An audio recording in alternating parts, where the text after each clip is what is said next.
Mani sauc Elīna. Es esmu kūra līdzdibinātāja un vadītāja.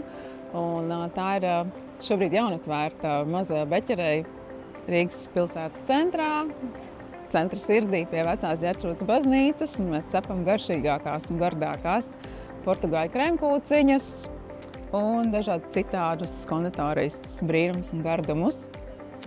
Jā, toreiz tālajā 2007. gadā es pievienojos jaunizveidotajai Draugiem LV reklāmas nodaļai, kas toreiz arī dzima.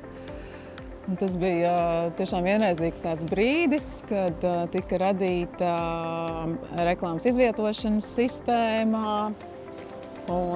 Viss tas bija tik jauns un svaigs, un tie vairs nebija tikai reklāmas banneri, bet bija dažādi arī interaktīvi un atraktīvi un tiešām fantastiski projekti, kas deva tādu super lielu gan pieredzi, gan arī aizrautību un tādu ar lielu gandarījumu, ko mēs toreiz izdarījām.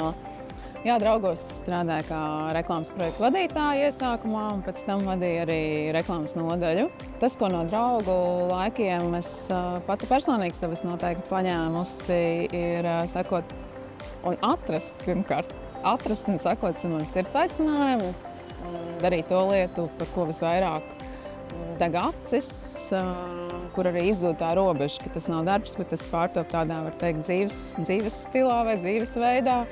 Un to pašu noteikti es šobrīd arī pielietoju kūrē.